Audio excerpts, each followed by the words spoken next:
una idea, un proyecto, una forma de pensar que se nos ocurrió alternativo, como una alternativa didáctica que permita atravesar este momento de pandemia. Entonces, para eso,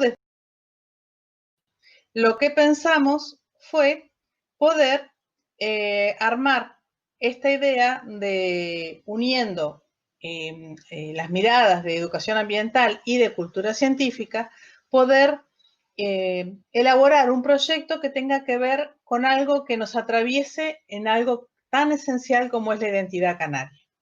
Y por eso se nos ocurrió que sería una forma lindísima de poderlo trabajar desde las casas, con la escuela, y de alguna manera empezar a entrelazar y volver a recuperar esta dimensión canaria, esta identidad construida por migraciones y por continuos traslados, y sobre todo la identidad que tiene que ver con Canelones Costa especialmente, que es tan heterogénea en su composición. Para eso vamos, en un primer momento, vamos a trabajar algunos aspectos más teóricos, y después ya Liliet y Soledad nos van a ayudar a explicar un poquito más cuáles son las herramientas que vamos a necesitar para ir caminando en este trayecto. Si voy a compartir a ver la pantalla, cualquier cosa ustedes me van avisando si hay algo que no se ve, porque en general no estaría... Ahora está todo bien el sonido, ¿verdad? Sí, perfecto.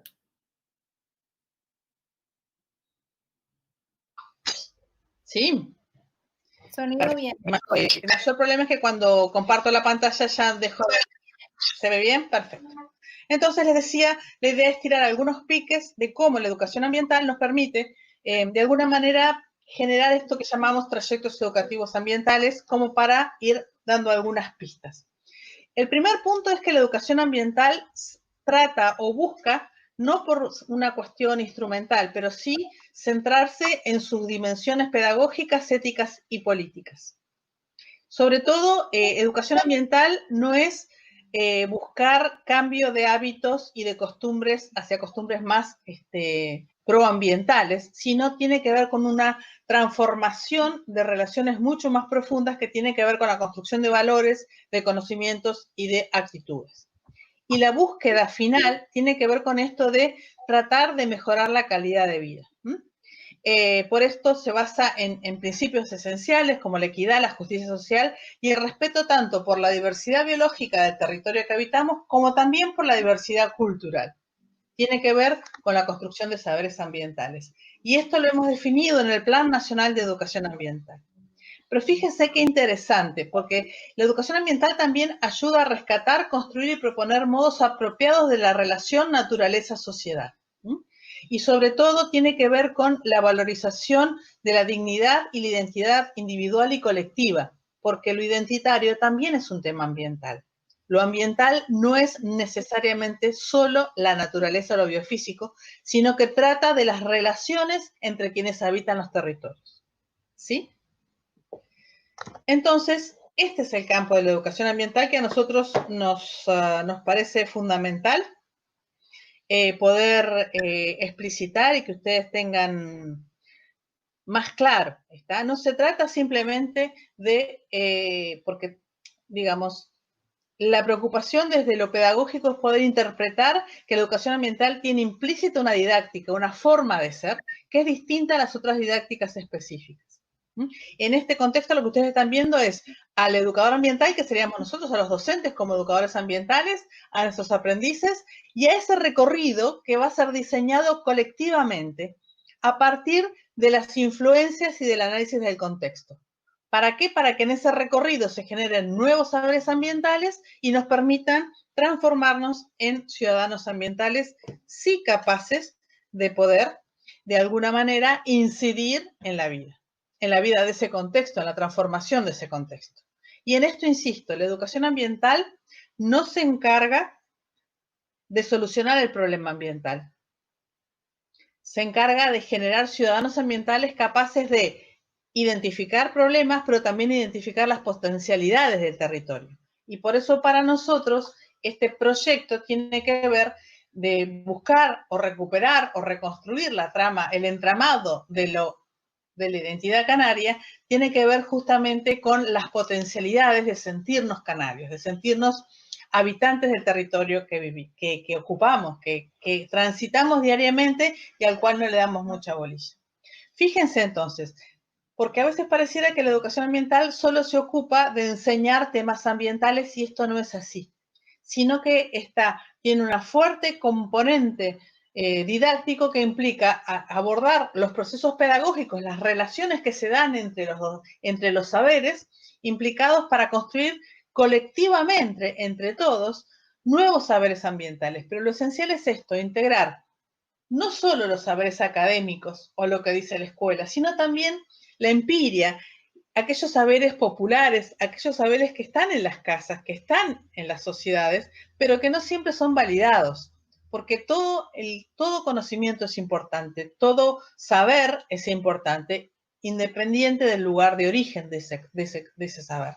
Y es parte del trabajo de la educación ambiental lograr unificar, articular, integrar y poner en valor esos saberes, ¿sí?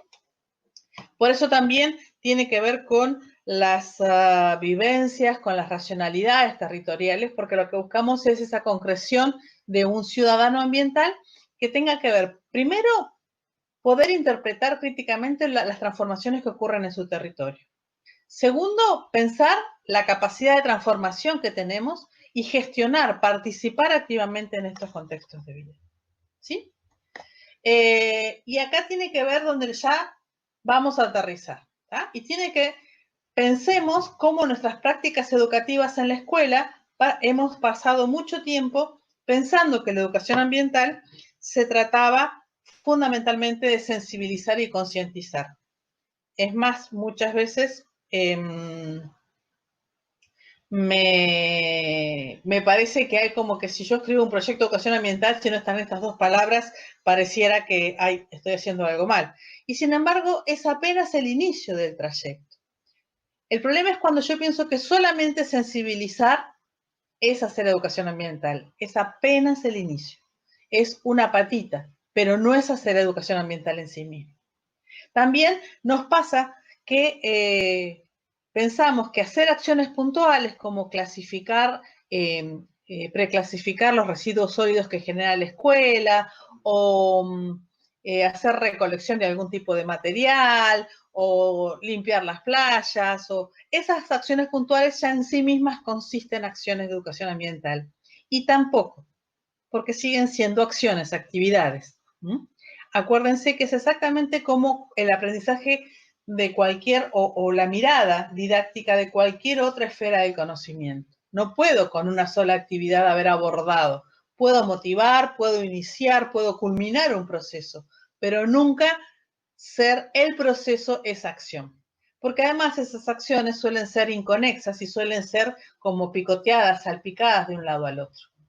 Muy de nosotros en la escuela es celebrar efemérides y tenemos montonazos de fechas para celebrar. Y pareciera que solamente el calendario es el que nos marca el trayecto didáctico y no, yo tengo que elegir como docente qué recorrido quiero hacer. Entonces, celebrar efemérides, insisto, sirve para sensibilizar, para iniciar, para motivar, nunca como única acción de educación ambiental. Avanzando un poquito más, a veces uno cree que enseñando un tema ambiental, por ejemplo, bueno, hoy vamos a hablar de cambio climático, hoy vamos a hablar del bosque nativo y sus características, ya estoy haciendo educación ambiental. O hoy voy a hablar del ecosistema, tampoco. Es apenas enseñar un tema ambiental. ¿Por qué? Porque la educación ambiental implica un montón de otras cosas puestas en juego, que es lo que queremos explicarles. También cuando hago un proyecto ambiental, una huerta, cuando hago un proyecto de generar compostaje, son proyectos ambientales, pero que pueden estar o no insertos en procesos de educación ambiental. Pero tengo que tener cuidado e idea de qué es entonces sí hacer un verdadero trayecto educativo ambiental, un recorrido pedagógico que permita esa construcción colectiva de saberes ambientales que hablábamos al principio.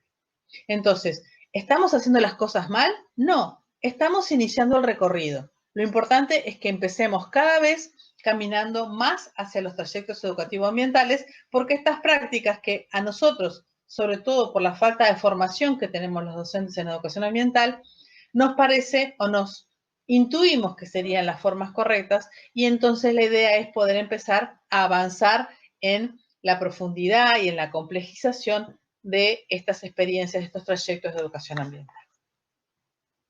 ¿Por qué hablamos de trayecto educativo ambiental? Porque justamente el recorrido es aleatorio. Ustedes saben que la educación ambiental básicamente es una de esas temáticas que tienen que ver con la transversalidad y tienen que ver con que se habla mucho de la transversalidad, pero es un problema y es un riesgo, porque si no tenemos docentes formados o si no tenemos espacio de formación, esa transversalidad puede quedar diluida en estas acciones que veíamos antes. Entonces, hablamos de trayecto en el sentido que es totalmente aleatorio, totalmente individual, en el sentido de que es propio del grupo que lo está llevando adelante, es totalmente propio, característico, porque va a estar fuertemente influenciado y determinado por las características del ambiente o del entorno, del contexto de ese colectivo de niños que están trabajando. Un trayecto educativo ambiental básicamente tiene que tener tres componentes. Tiene que tener un diagnóstico ambiental participativo, que ya lo vamos a explicar. Tiene que haber un abordaje didáctico y finalmente la idea es que puede haber posibles respuestas sustentables alternativas, pero no necesariamente mi objetivo último es que se haga algo, es que se concrete en algo. Ya con todo el recorrido inicial ya estoy haciendo educación ambiental, ¿sí? Y a lo largo de todo el trayecto se va consolidando, conformando a partir de la participación ciudadana, de la toma de decisiones, como un ejercicio de ciudadanía, el ir trabajando colectivamente, tomando decisiones entre todos para, mediante consenso, entender cómo es el juego democrático de esto, de gestionar las ideas, de gestionar los proyectos. Bien. Ahora decimos, bueno, ¿qué es esto de diagnóstico ambiental participativo? Bien. Estos son herramientas, son estrategias por las cuales lo que nosotros buscamos, y se acuerdan el mapita inicial, lo que buscamos es tratar de describir el estado ambiental del lugar donde estamos viviendo, ¿sí? Lo esencial es empezar a pensar que no solamente es el estado ambiental, fíjense que no pusimos problemas ambientales y tampoco pusimos problemas planetarios. Es descripción del estado ambiental del lugar donde vivimos. Y el estado ambiental hace relación a las características, por supuesto, biofísicas, pero también a las relaciones, a los aspectos sociales, culturales, históricos, económicos, que determinan las características del lugar donde vivimos. Hacer un diagnóstico ambiental participativo lo que busca es, primero, una primera mirada hacia ese cotidiano que habitualmente pasamos de largo, como les decía al principio.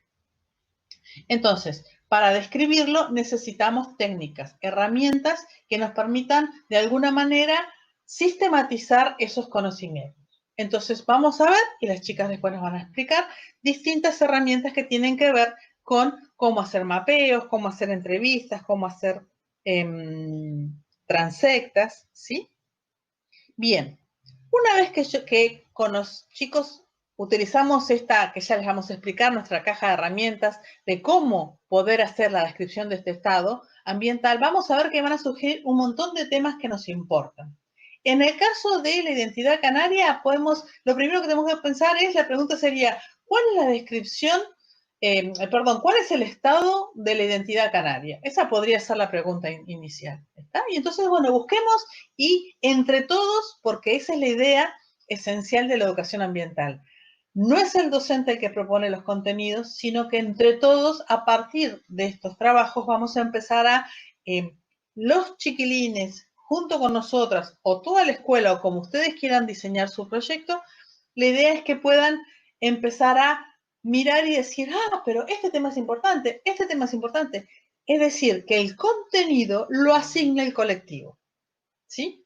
Y no importa que nosotros docentes no tengamos idea de ese tema elegido o de esos temas abordados, porque nuestro rol no es el sostener ese conocimiento, ese saber.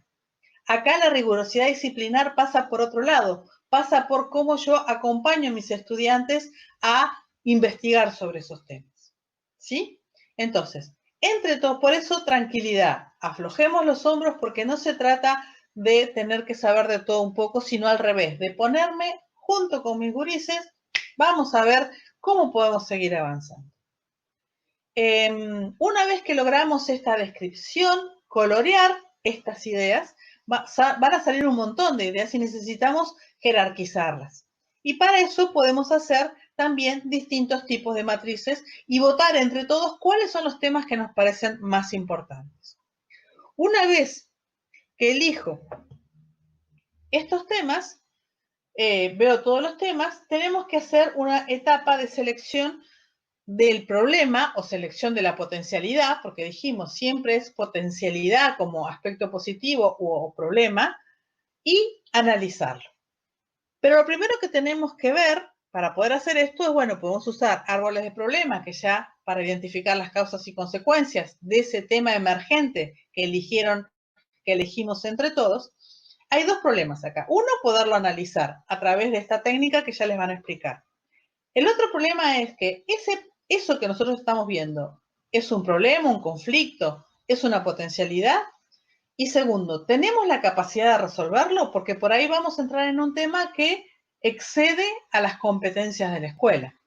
Entonces, también hay que elegir que por más que sea el tema que más nos interese, de pronto simplemente el trabajo sea, vamos a investigarlo. Y hasta ahí se queda y ahí ya hicimos una construcción de nuevos saberes. Y no importa si seguía avanzando hacia una posible respuesta. Pero lo que es importante es poder definir, porque a veces pensamos, ay, vamos a trabajar sobre si el lago que tenemos a la vuelta se está contaminado.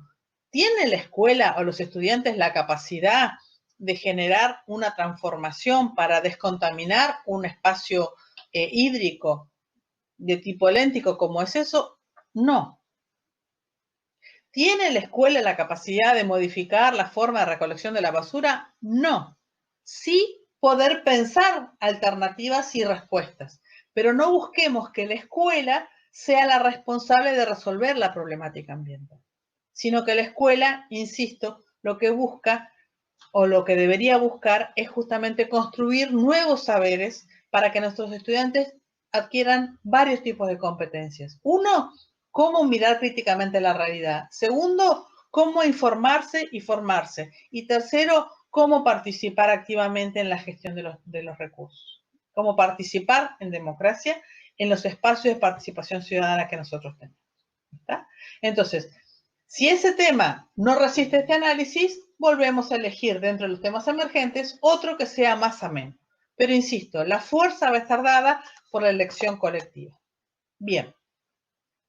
Y esto es lo que ustedes vieron que hicimos a través de esa especie de espiral en que les explicamos esto. Una vez que tenemos el tema elegido, la temática seleccionada, el tema está en que acá es donde viene la experticia docente, porque a veces en educación ambiental las maestras y los maestros nos sentimos mal porque decimos, pero ¿qué voy a aportar yo si estamos trabajando sobre un tema que no tengo idea? Pero la experticia técnica nuestra como profesionales de la educación tiene que ver con esta capacidad. Una vez que emerge ese tema, sí, yo como maestra, como maestro, voy a poder seleccionar, listar las redes conceptuales que me van a permitir, por un lado, eligieron esta temática. ¿Qué temas voy a necesitar? ¿Qué lluvia de ideas necesito? ¿Qué aspectos tengo que ver? Y además ahí poder visibilizar con qué otros temas curriculares los puedo vincular. ¿Sí? Segundo, construir la secuencia didáctica de cuál va a ser el camino de lo que vamos a hacer. Incluso esta secuencia, lo interesante es que hasta la podemos hacer con los gurises. Y plantearnos entre todas las actividades y los recursos didácticos. Pero también poder pensar colectivamente o con las familias cuáles van a ser nuestras fuentes de información. Porque no solamente está Internet como la gran fuente de información, sino también tenemos al vecino, a la vecina, acá la tía de fulano que fue de las primeras que llegó acá al barrio. Fantástico. Esa es una fuente de información. Yo tengo, mi papá trabaja en intendencia, yo les puedo, bueno, esa es una fuente de información. Yo podría conseguir, muy bien, o sea, esas distintas fuentes de información que tengan que ver con estos saberes académicos y con saberes empíricos de cómo es la identidad canaria. Y esa secuencia y esas actividades y recursos es la experticia nuestra como docentes. Y en esto seguimos lentamente construyendo nuevos saberes ambientales. Por ahí surgen cosas interesantes, por ahí nos quedamos enganchados con la parte histórica, por ahí nos quedamos enganchados con la parte más geográfica, no importa. Lo que importa es en qué y el tiempo que lleve es el tiempo que lleve. No hay, o sea, donde quedarse donde nos guste. Una clave, un tip intermedio, y ya con esto voy terminando, tiene que ver con esto de la famosa, bendita y siempre metida transversalización. Porque pareciera que nosotros solo tenemos que transversalizar el tema elegido con los otros temas curriculares y a veces forzamos las transversalizaciones. La idea es que si a mí el tema es el paisaje sonoro de Canelones Costa, empezar a pensar qué otros contenidos, pero también, fundamentalmente, qué otras habilidades puedo transversalizar que están presentes en mi currícula. La capacidad de toma de decisiones, la discusión grupal, la formación en ciudadanía. ¿Qué otros valores aparecen en mi currícula que también puedo transversalizar? Disculpen. Entonces, la transversalización no implica solamente asignar contenidos o enhebrar los contenidos curriculares, sino también todo el despliegue de todos los demás contenidos que aparecen en la currícula de cada año, ¿sí? Tiene que ver con estas competencias, con estas habilidades, con estos valores, con un montón de cosas más puestas en juego que también tienen que ser parte de esa transversalidad. De todas maneras, todo esto, lo importante y lo que los maestros no estamos acostumbrados es escribir.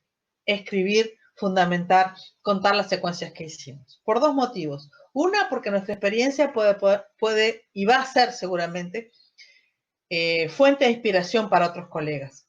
Dos, porque es la manera que tenemos que aprender a sistematizar nuestros recorridos didácticos y poderlos también presentar y generar como un archivo de estos caminos tan especiales que hacemos desde la educación.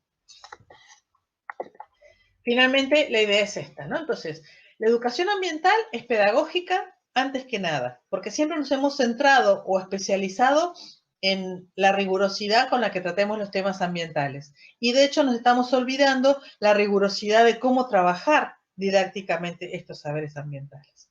¿Sí? ¿Por qué es política? Porque ejerce este permanente trabajo colectivo de toma de decisiones, de discusiones y de búsqueda en donde la horizontalidad es la clave. Y simplemente por eso nosotros queremos que nuestros gurises de a poquito aprendan que estas son las nuevas formas de educación ambiental. Yo ahora voy a dejar de compartir. Todas las preguntas que surjan de esto, no se hagan problema, que nosotros vamos a, Karina, puedan escribirlas en el chat que tienen a su costado, y Karina nos va a pasar después las preguntas como para poderlas ir contestando, ¿sí? Para esta presentación, por supuesto que también la vamos a compartir, y también para los que deseen o precisen, vamos a estar compartiendo su contenido, pero lo que decían, en clase de educación ambiental y algún tipo de materia que todo requiere, ¿sí? Muy bien. Yo voy dejando por acá y ahora le voy a pedir a mis compañeras Soledad y Lidia y que nos cuenten para todos nosotros cuáles son las cajas de herramientas para poder realizar diagnósticos ambientales parciales. Sole, Lilia, ¿están por ahí? ¿Están las cámaras apagadas? Sí. Bueno.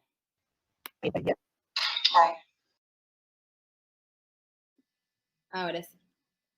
Bueno, como bien ilustró Laura, tenemos como diferentes instrumentos y técnicas para poder hacer todo este recorrido que estuvo clarísimo a la hora de abordar la educación ambiental, y esperamos que con lo que traemos ahora ustedes puedan tener la posibilidad de ver algunas de las técnicas y herramientas que esperamos sean útiles e inspiradoras. Permítanme comparto. Y esto es share screen. Muy bien. Pestaña de Chrome. Perfecto. Muy bien. Para algunas personas quizás ya algunas de las han tenido la oportunidad de estar con nosotras en algunos de nuestros encuentros. Esperamos que esto sea también un instrumento, como les mencionábamos, inspirador y también, bueno, para refrescar un poco lo que hemos ido como intercambiando. Como bien les comentaba Laura, tenemos los diagnósticos ambientales participativos como el corazón, a veces hablamos nosotras de esa columna vertebral que nos va a permitir empezar a transitar todo este recorrido de aprendizajes y que sea algo pues como de intercambio de aprendizajes permanentes.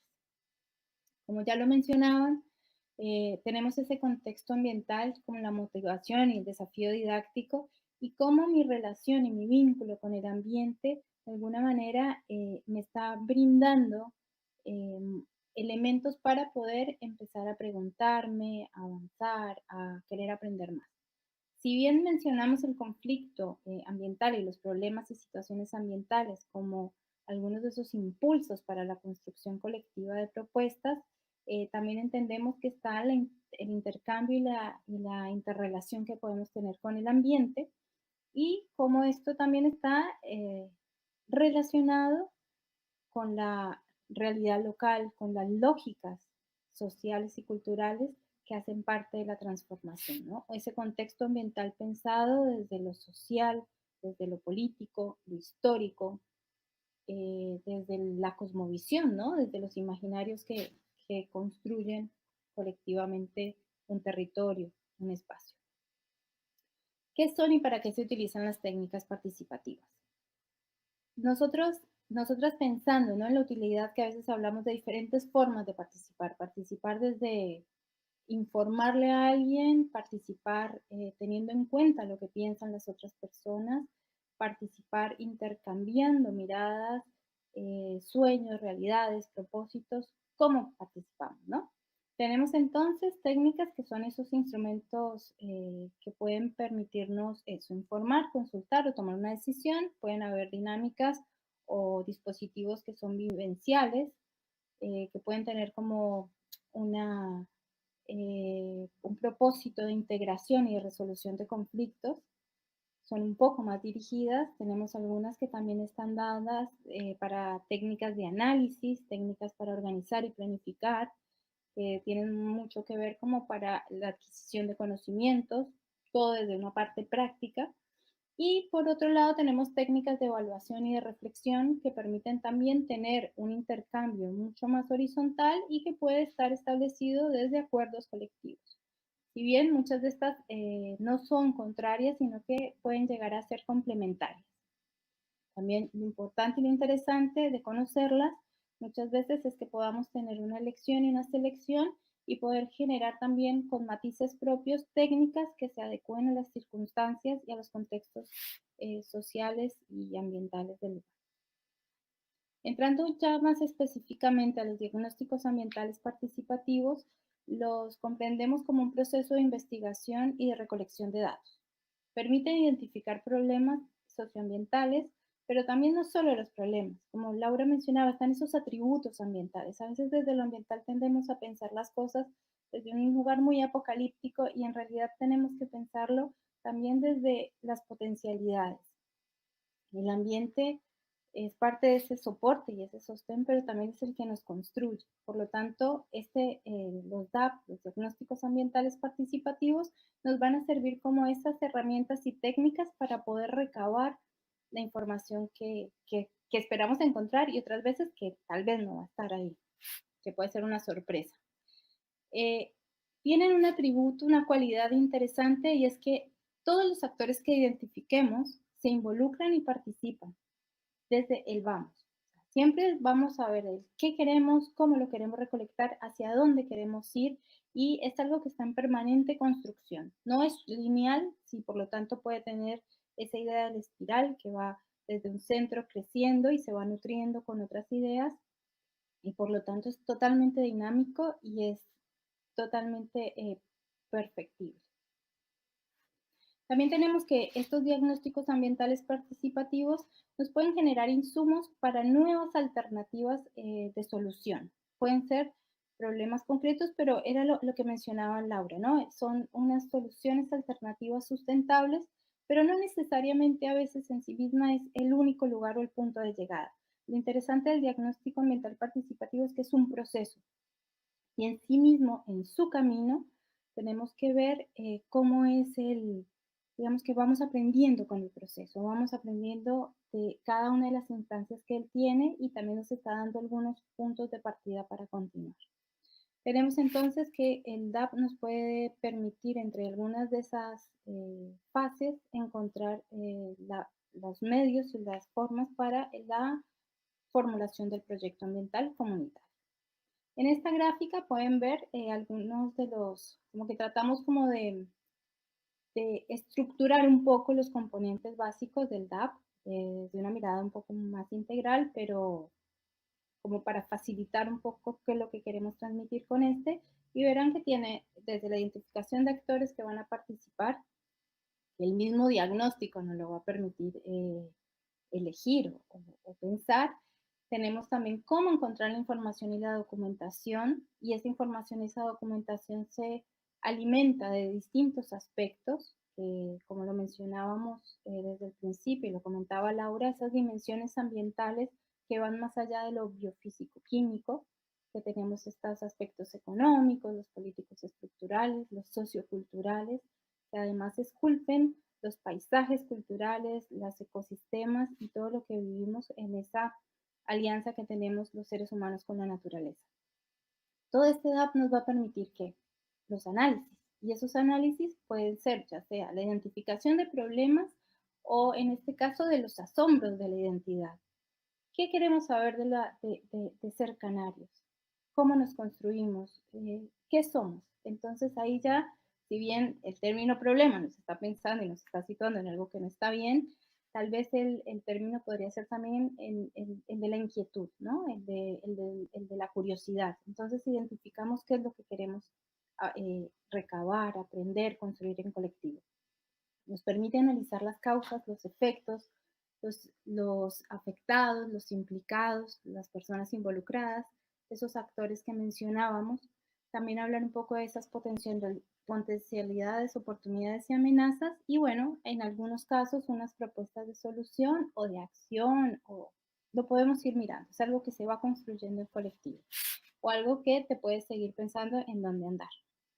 Tenemos entonces, como ya lo mencionábamos, es ese proceso o esas técnicas para investigación, una de las tantas que existen, donde nosotros desde la educación ambiental promovemos desde una forma bastante, digamos, como inspiradora, intentamos que lo sea, porque permite una obtención directa de información primaria, desde la mirada de la comunidad y recolecta también de una manera ágil la información. Además permite algo que es importante, la sistematización.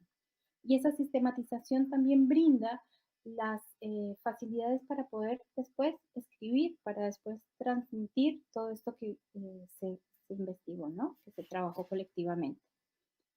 Siempre es importante tener en cuenta que en el DAP se eligen y se diseñan de acuerdo a los perfiles del grupo con el que se trabaja. Siempre hay que verlo desde las condiciones con las que contamos y también tratando de que tengan, digamos, que sean inspiradoras, ambiciosas, pero que obviamente se puedan lograr realizar. Como algunas de las herramientas que traemos hoy, algunas de las que vamos a compartir es, por ejemplo, la observación participante. Siempre me gusta cuando hablamos de investigar, ¿no? Algunas me decían en la facultad que investigar venía investigium are, ir tras la huella. Siempre que pensamos en eso, en la huella, lo que está, tenemos ahí, por ejemplo, la observación, lo que podemos percibir, los sentidos. Entonces, hablamos de esa observación participante como la primera herramienta, la herramienta de la primera fase de investigación. De ahí tenemos entonces cómo esa observación participante me va a permitir eh, encontrarme y vincularme con el otro, comprender la percepción de la realidad que tiene la comunidad como, y reconocerme como comunidad y también entender que la subjetividad es importante. A veces desde la ciencia nos dicen que la objetividad y la asepsia y ser un poco más neutrales nos permite emitir mejores conclusiones, pero siempre lo traigo y algunas de ustedes seguramente ya lo escucharon, que objetivos, el sol y la lluvia, los seres humanos somos objetivos y siempre desde nuestras realidades tratamos de matizar un poco lo que estamos analizando y conceptualizando. Entonces, no le tengamos miedo también a ser subjetivos, no le tengamos miedo a reconocer vacíos ya que estamos aprendiendo. Y la observación participante nos permite empezar ese primer momento para empezar a pensar y a emocionarnos ante un tema. Cuando hablábamos de las herramientas del DAP y también lo pensábamos nosotras, tenemos bastantes o diversos dispositivos. Ustedes también pueden encontrar una gran cantidad de temas, pero van a encontrar también que, por ejemplo, tenemos como momentos. Tenemos algo para identificación de un problema o podemos hablar también de la construcción de los conceptos como tal, del análisis del problema. Tenemos como muchos momentos, podríamos hablar. Un momento inicial que nos puede, que nosotras, por nuestra experiencia y el trabajo que hemos desarrollado, es el uso de los árboles de problemas para poder identificar, por ejemplo, el tema o el problema principal, empezar a idear colectivamente y a pensar en esas causas y consecuencias con los actores que quieran ser parte, ¿no? del proceso comunitario y del proceso, obviamente, del DAP. Muchas personas lo han trabajado, creo que algunos tienen experiencia. Por lo general, estamos trabajando y usamos herramientas para el dibujo, trabajamos con marcadores, con algunos materiales que nos permitan hacer mucho más gráfico este diagrama. Además, al ser visual y ser visible entre todos, nos permite analizar colectivamente. Esto hace de una forma más accesible los aspectos complejos e ir interrelacionando. Acá, por ejemplo, ustedes pueden ir viendo algunos diagramas de árboles de problemas realizados acá en Uruguay, donde también no es el árbol como tal gráfico como el que podemos ver que tenemos ahí, que es como un mapa y los mapas parlantes que les llamamos algunas veces, que nos van mostrando obviamente cómo se enlazan situaciones, causas, problemas y consecuencias, y otro un poco más concreto, donde nos habla como un problema específico, identificado por todos los actores sociales que hicieron parte de esa experiencia. En el siguiente pueden verlo un poco ya más diagramado, donde tenemos, por ejemplo, un problema específico y hay algo muy interesante. Las causas y los efectos están relacionados, ¿no? También hay un vínculo entre unos y otros y esto también nos permite empezar a pensar en otro momento, en la jerarquización. ¿Será que si yo elijo como un problema, a veces algunos problemas son en realidad defectos, pero a veces digo, bueno, hay enfermedades, mi problema para trabajar son enfermedades generadas por contaminación química, ¿está a mi alcance solucionar o mitigar un poco esto? Sí, no, me permite analizarlo, pero tal vez pensar en el consumo de alimentos contaminados como ese problema madre, sí me permite empezar a pensarlo en otro tipo de solución. ¿Por qué decimos esto? Porque muchas veces pensamos en grandes problemas inabarcables y a veces si los desmenuzamos empezamos a encontrar puntos más fáciles para poder llegar y empezar a buscar soluciones mucho más reales. Otra de las herramientas que les traemos hoy son del tipo de entrevistas semiestructuradas. También permiten trabajar preguntas mixtas, de 10 o 15 preguntas clave, que al ser abiertas y cerradas nos permite un poco empezar a pensar también el diálogo como más fluido, más flexible, y la gente empieza también a sacar algunas de las experiencias y a contar cosas que nos permiten entender un poco más la realidad. Nos ponemos desde el mismo plano y por lo tanto las entrevistas semiestructuradas siempre van a ser un motivo de conversación. Se sugieren de 10 a 15 preguntas clave, pero por lo general se deja un hilo y ese hilo se va desarrollando y se vuelve un poco arborescente, pero puede dar muy buen resultado. Pusimos los árboles de problemas y las entrevistas semiestructuradas también como parte para empezar a identificar, ¿no? Para poder mirar problemas, para poder empezar a pensar y hablar y habitar ese lugar que tenemos y empezar a identificar.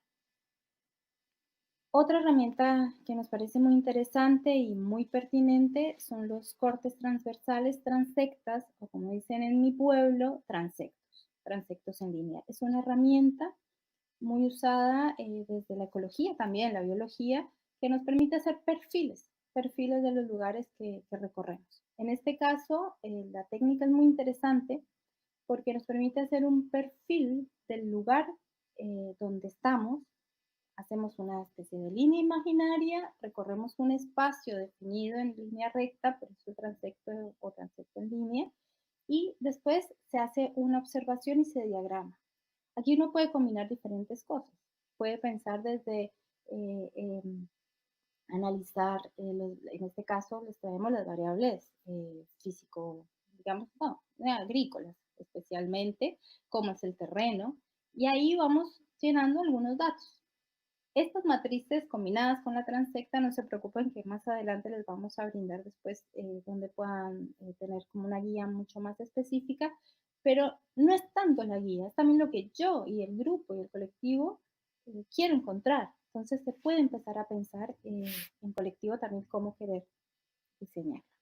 Acá, por ejemplo, les traemos una muestra de una transecta en línea que trabajaron en Bigman.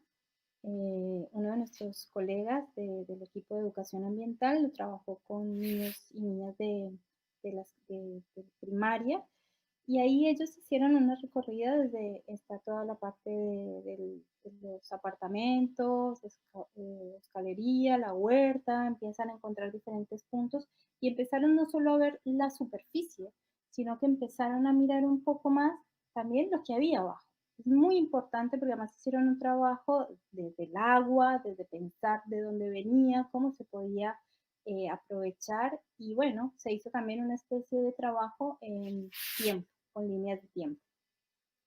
Otro dispositivo que queremos traerles hoy son la cartografía social como herramienta para trabajar los mapas sociales, también traer un poco el uso de maquetas, porque no solamente están en un mapa, en una sola dimensión, y son esas representaciones también sociales de un lugar y cómo lo perciben las comunidades.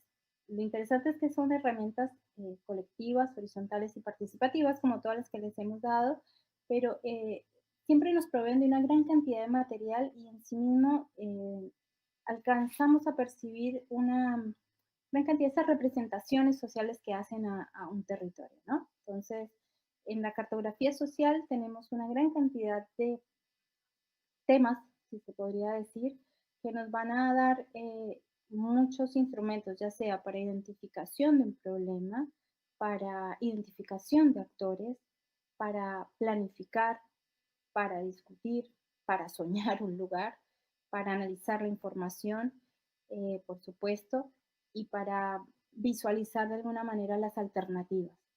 Ahora les voy a mostrar algunos donde ilustra un poco lo que les estoy mencionando. Tenemos entonces el mapa social, donde encontramos, por ejemplo, las diferentes percepciones de un lugar. Entonces, también la gente, ¿qué encuentra en el lugar? ¿Cómo vemos nosotros ese espacio? Cuando hablábamos Laura hablaba de la identidad canaria, que pueden ser también lugares o muy comunes, como lugares que nunca hemos visto, se pueden trabajar con estos mapas sociales diferentes rangos etarios, podemos trabajarlo por género, podemos trabajarlos por ámbitos y vamos a encontrar una gran cantidad de puntos de convergencia y también de divergencia muy interesantes, porque no todos pensamos el territorio de la misma manera, no todos vemos el mismo paisaje igual y no todos lo soñamos de la misma forma. Entonces, eso, por ejemplo, también nos habla de cómo construimos los rasgos identitarios, ¿no? Cómo se van perfilando, cómo se van esculpiendo. Por ejemplo, acá tenemos uno que va desde la idea del acceso a los recursos. Esta es la visión de quienes tienen acceso a la tierra, es también un mapa productivo y nos va mostrando también el uso de iconos. Es interesante porque, por ejemplo, se pueden usar triángulos, círculos, y esto también nos permite interrelacionarnos con otras áreas, asignaturas, capacidades, conocimiento cognitivo, etc. Tenemos los mapas comunitarios, que tienen también, son un poco más nutridos, tienen ciertas características. En este caso ustedes podrán ver que hablan un poco de la yuca, hablan del plátano, del cafetal. Yo me siento como por allá en mis tierras colombianas cuando lo veo, pero obviamente son totalmente pertinentes y oportunos para los trabajos que nosotros realizamos acá en Uruguay. Otra de las me devuelvo un momentito. Acá en estos mapas de la comunidad también tenemos la facilidad, cuando yo les hablaba de planificar o de pensar el territorio, tenemos, por ejemplo, los mapas a futuro. Podemos trabajar mapas desde cómo era en el pasado un lugar, cómo es en el presente y cómo lo pienso en el futuro, cómo lo sueño. Como siempre, tenemos con estas herramientas la libertad de diseñar, de proponer y de generar estrategias desde el vamos, ¿no? Desde cómo lo vemos, cómo lo pensamos, y podemos intercambiar y hay como un sinfín de posibilidades para construir esto. Además de lo lindo que queda, ¿no? Y visualmente son muy, como que comunican, como que cuentan de un lugar, cuentan de una historia y de un proceso. Traemos también como otra de las herramientas que es bastante interesante, son las líneas de tiempo, donde las líneas de tiempo nos permiten analizar los aspectos relacionados a un momento específico. Hay un análisis evolutivo, ese análisis evolutivo también nos permite situarnos no solamente en aspectos concretos. Mami. Ay, se me despertó el crío. Acá estoy, mamá está hablando un momentito, ¿me acompañas? Bueno, vamos acá. Ven acá conmigo. Mira, acá estoy. Entonces, vente nuestro Fausto. Acá se me despertó el bebé. Bueno, tenemos acá entonces, mira, te voy a contar a ti. Tenemos las líneas de tiempo, donde las líneas de tiempo nos permiten contar un poco sobre lo que pasó en algún lugar, lo que está dentro de la memoria de los mayores, de las mayores. ¿Cómo está Frozen la memoria? La memoria, como la de Frozen. Y tenemos entonces un poco de herramientas visuales para poder sistematizar también lo que les mencionábamos. Esta imagen que ustedes ven a continuación fue un trabajo que se desarrolló con voluntarios y voluntarias del Sistema Nacional de Emergencias, donde trabajamos, por ejemplo, los eventos más impactantes que se tuvieron en un momento específico climáticos, ¿no? Momentos climáticos, y eso permitió trabajar un poco más, no solo los contenidos académicos o climáticos, científicos, sino también la memoria afectiva del lugar. Otra de las herramientas que tenemos que nos ayudan mucho con la jerarquización de la información que vamos encontrando, pues son las matrices. Las matrices también tienen una gran gama de atributos, digamos, de variables en las cuales podemos evaluar o jerarquizar ciertos contenidos. Acá podemos, por ejemplo, comparar diferentes opciones, podemos clasificarlas, analizarlas y también evaluarlas. En este caso estamos con la matriz de evaluación de recursos, Mami, donde tenemos agua potable, leña. Corre, lleva. Tenemos entonces la leña, la madera y también si hay para todos y si hay calidad del recurso o la disponibilidad. En este caso, estamos viéndolo desde el tema de las matrices. Por ejemplo, matriz de priorización de problemas. Esta también es bastante interesante porque cuando trabajamos, por ejemplo, el árbol de problemas, ahí podemos entrar, después de haber elegido un problema, trabajar en colectivo esa matriz de priorización. Esto nos va a permitir elegir colectivamente entre todas y todos cuáles son el problema o el tema que queremos trabajar. Veámoslo también desde lo identitario con el tema, con la identidad, por ejemplo, en este caso, con la cultura. También tenemos para evaluar, ¿no? Tenemos cómo son los escenarios de alternativas, cómo podemos empezar a pensar cuáles son las formas o los caminos que queremos seguir, cómo los podemos comparar desde las diferentes alternativas que existen, podemos empezar a trabajar de lo cualitativo a lo cuantitativo y esto nos va también a ayudar a darle mayor peso y valor a algunos de los temas que están, digamos, en el imaginario de los demás. Sin descartar uno, sino teniéndolos en cuenta todos, pero siempre dándole como una relevancia y el trabajo argumentativo para poder elegir esas alternativas. Por último, tenemos el calendario de actividades, que también puede ser muy útil a la hora de trazar la propuesta, y donde en este caso las actividades están dadas a actividades muy específicas, obviamente aquí desde lo rural, pero no está mal tenerlo en cuenta a la hora de trabajar la propuesta que los invitamos y las invitamos a realizar.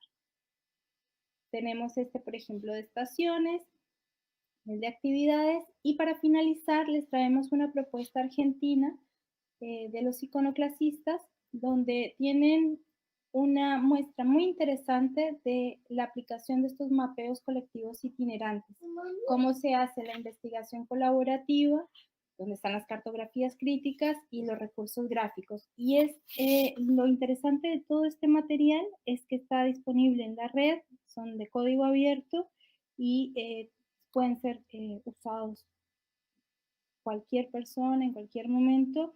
Es una información libre, además muy contextualizada a nuestros lugares latinoamericanos.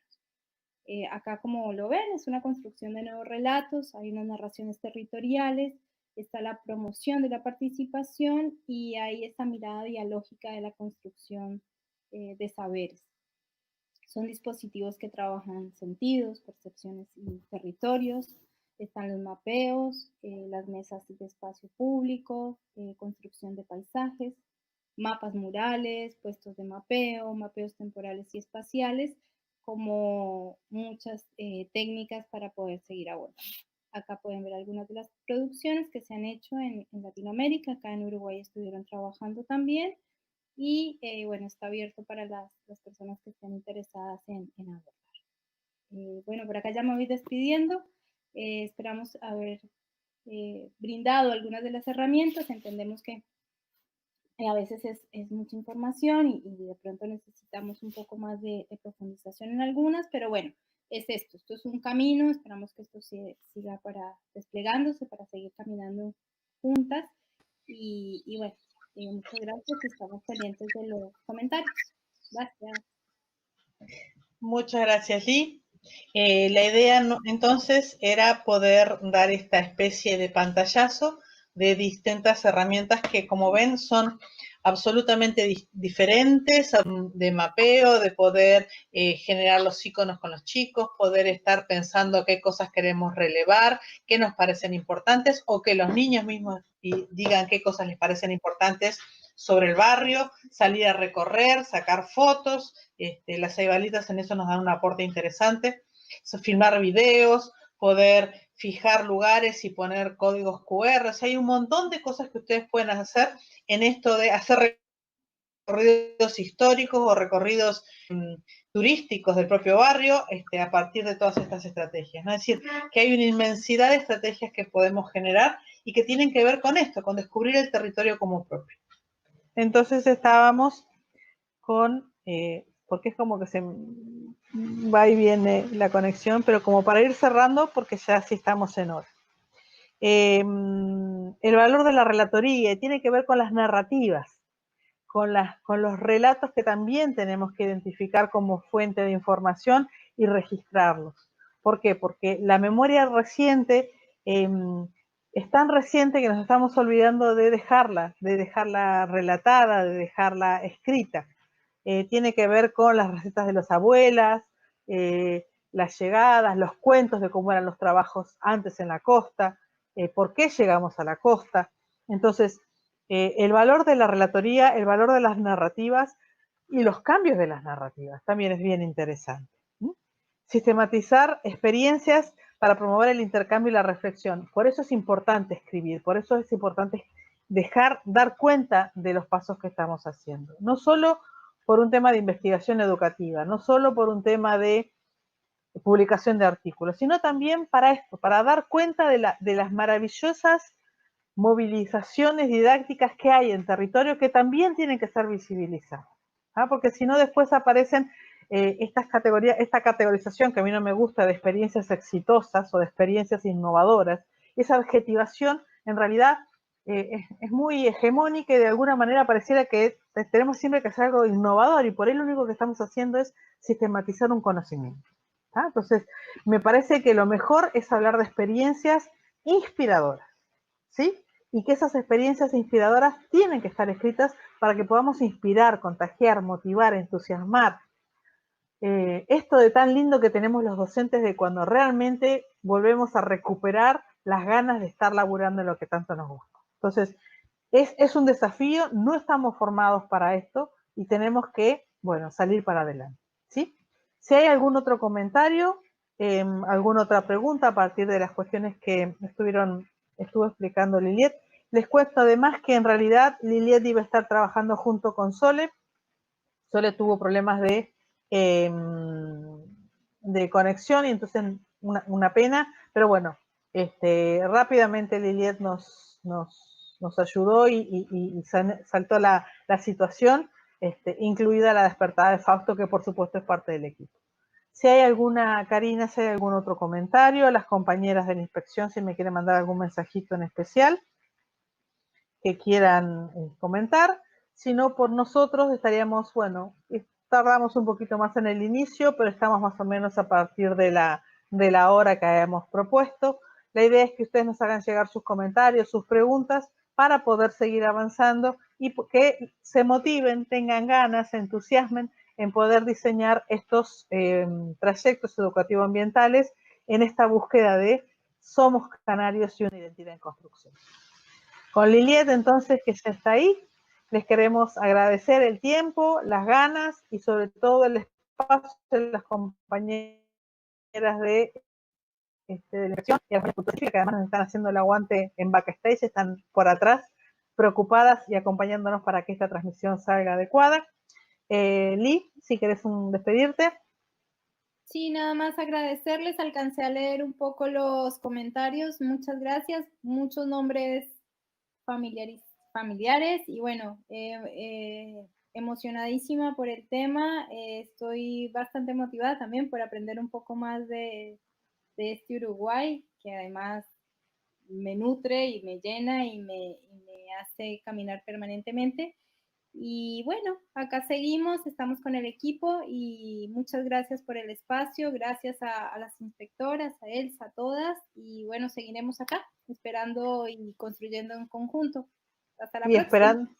Esperando preciosos proyectos que sabemos que van a surgir. Les mandamos un cordial abrazo y seguimos en contacto. Hasta luego. Chao.